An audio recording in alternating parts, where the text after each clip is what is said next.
Tonight, the story of a state psychiatric hospital where nurses and staff say every day they're putting their lives on the line. The problem is more and more of those patients are not just mentally ill, they're also violent criminals. And Tom Lydon of the Investigators is here right now to join us on another side of this story. A couple months ago, you were telling us about those patients being stuck in jail, and this is sort of the other side of the equation. It really is. For years now, people have been saying we've got to get the mentally ill out of our jails.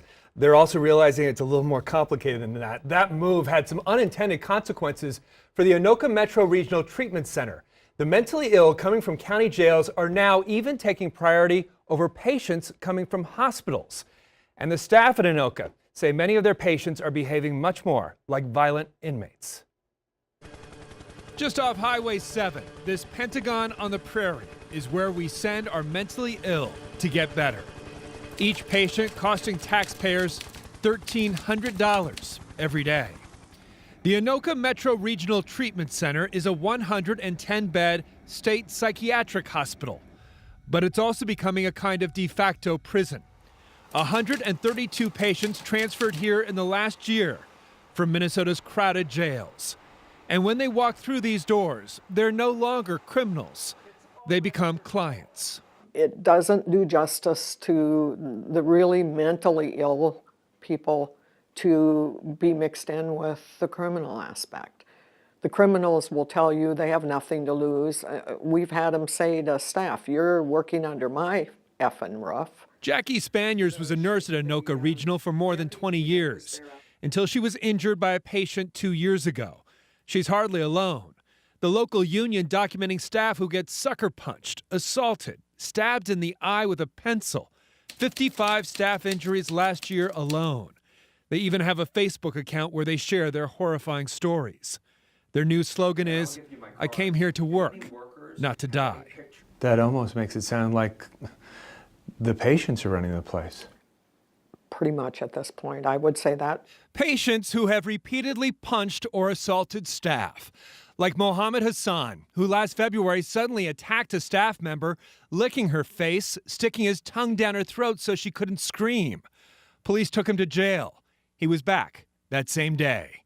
Rachel Nichols stayed too, despite her fatal attraction for a nurse, carving the nurse's name into her leg, sending love letters and calling her home, threatening to strangle and kill her family, or hiring a hitman to do the job.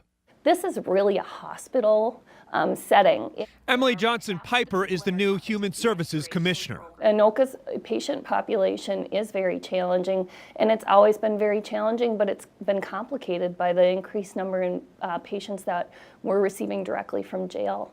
Commissioner Piper is promising change, but that may require changing the law. 2 years ago, the legislature passed the so-called 48-hour rule, requiring jails to transfer any inmate who's not competent to stand trial to a psychiatric hospital within 2 days. That usually means they come here to Anoka Regional or the state hospital in St. Peter, where security is much tighter.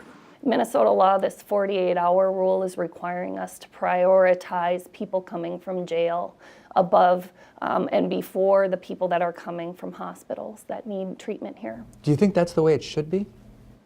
It's the way that the law is written. For privacy reasons, the Department of Human Services wouldn't let us take any pictures of the patient areas inside the Anoka Metro Regional Treatment Center, which underscores one of the issues here. It's a bit of a black box. We know who comes in. We know very little about what happens once they get here. And those who do go inside don't like what they see. A recent review from CMS, the Centers for Medicare and Medicaid Services, found nearly identical patient treatment plans. Generic, cut and paste, one size fits all. CMS says $3.5 million in federal funding for Anoka Metro is in immediate jeopardy. I was blown away by that report. Sue Abderholden is a longtime advocate for the mentally ill. I had no idea that that was going on.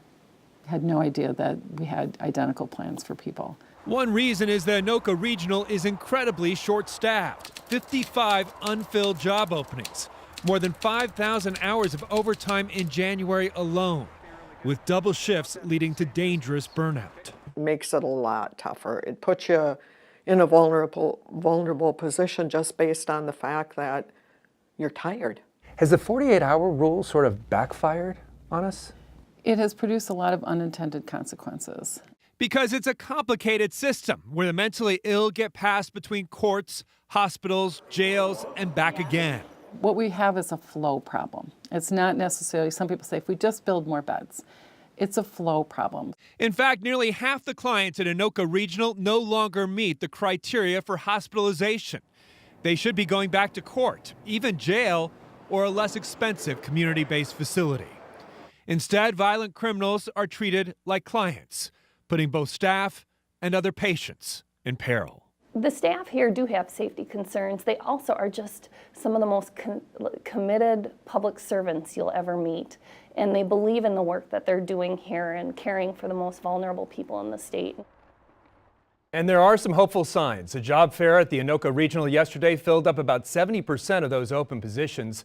There's now a plan in place to satisfy the feds, and Anoka is in line for $3 million in security upgrades.